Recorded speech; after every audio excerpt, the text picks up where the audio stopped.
Guys, welcome to another video of mine. I'm now in one of the kibbutzes, a community place that share everything together north of Tel Aviv. But I'm here not because I want to have fun, because I want you to hear the story of a friend of mine. I talked about him a lot, but now you will hear him talking about what's happened to him in October 7. Then say hello to Avram. Avram. Yes. I know that you are a very good friend of mine, but forget about it. I want you to talk to at least 150,000 of my subscribers that wants to know from a person who's been next to Gaza, what's happened to you, to your village, to your community, or whatever. Okay. On October 7th at 6:30 in the morning, the Hamas start to bomb our village, Kibbutz Kfar Aza, and we were instructed to go to the shelter, to a safe room. And after a few minutes, we heard via WhatsApp community we have that some terrorists entered to our village. So we must stay in the safe room until the army will react. It took us more than 20 hours to understand that there is no army to protect us, and the Hamas entered to our village. More than 150 terrorists came to our village and start to massacre our friends, our families. I have 4 kids. 4 of them was in the kibbutz during this morning. Each one of them has his own house. My daughter serving the army, she was staying at my house, but the rest of the kids, each one of them was in a separate house in the kibbutz. My third son, Alon, was in a place in the west side of the kibbutz, belong to the young people. Each one of them has his own house. It's called Dor Tzair. In this area, Young generation. Yeah. in this area, the Hamas was pulling out all the children from their house one by one and start to massacre them, shooting them, burning the rooms. My son was kidnapped something around 10 a.m. He was pulled out from his room. This is the last contact we have from him. He sent us a WhatsApp. In this WhatsApp, he sent us a heart claiming he love us. We send him a message, we love him. And he described that the Hamas is entering to his room. And after that, we have no contact until now. It's more than 4 weeks until now. We have no contact with our son. We tried many ways through the army, through the government, through the agencies of the reporters all over the world to find any clue about him. Until now, we don't have any clue if he was uh, die, Hurt. alive, Yeah. injured. We don't know what's happened to him. And we're begging for any information that people can give us for what happened to our son. The army of the Israeli, the IDF, says that he might be kidnapped because they couldn't find anybody which belonged to him. We gave some samples of the DNA, but there is nobody, so we are assuming that our son was kidnapped. The rest of our children was in the kibbutz. The Hamas came to our house. They knock on the door. They try to get in, and they couldn't because my house is pretty well protected. So they walk around and shoot to my house. I was Yeah.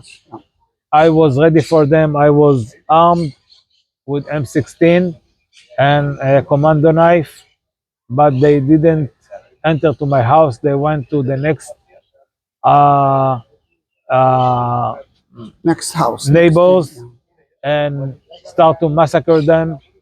I couldn't react to go to them because they put snipers on the Roofs, roofs and start to shoot anyone who's getting out from the the rooms, the rooms houses. or the houses. We stay in our house until midnight. Then the army come and knock on our doors, and they were able to pull us out at 2:30 a.m.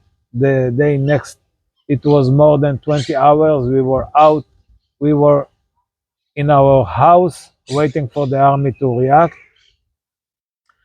After walking about half an hour from our house by leg, the army was surrounding us and took us out of the village.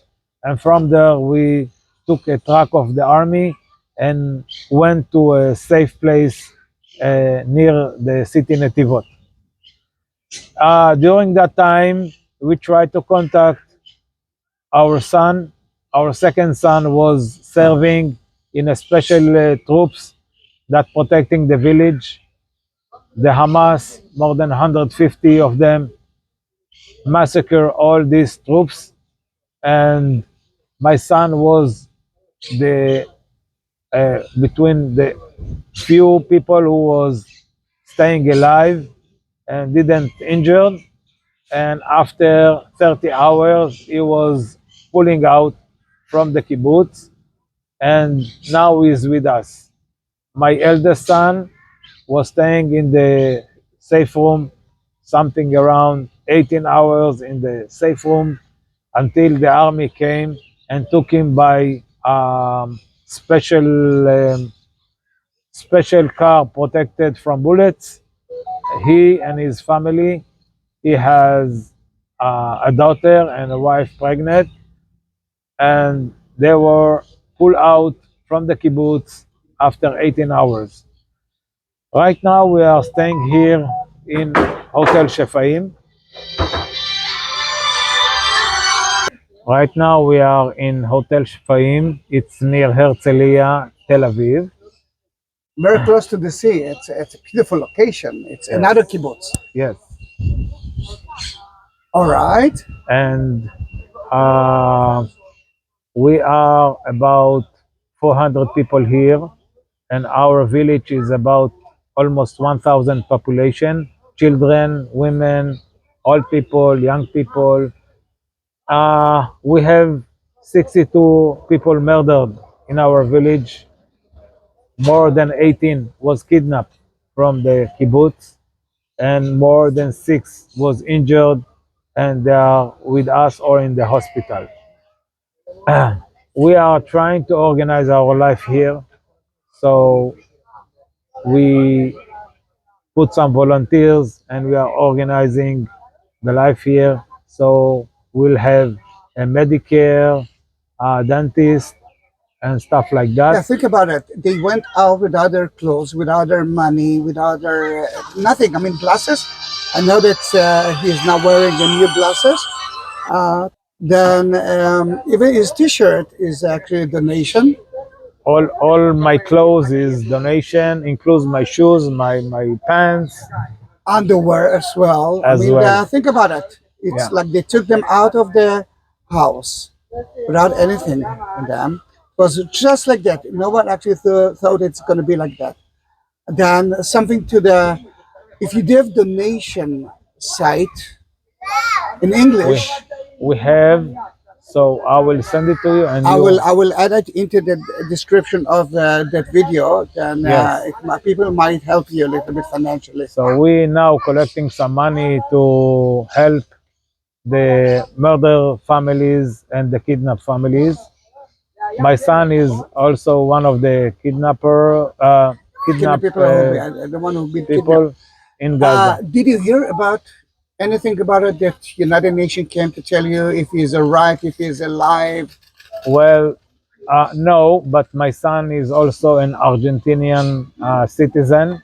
All right. He has citizenship of Argentina, and we are trying via the Argentinian government to put the pressure on the Hamas and the PLO organization to release our son and other hostages. Excellent.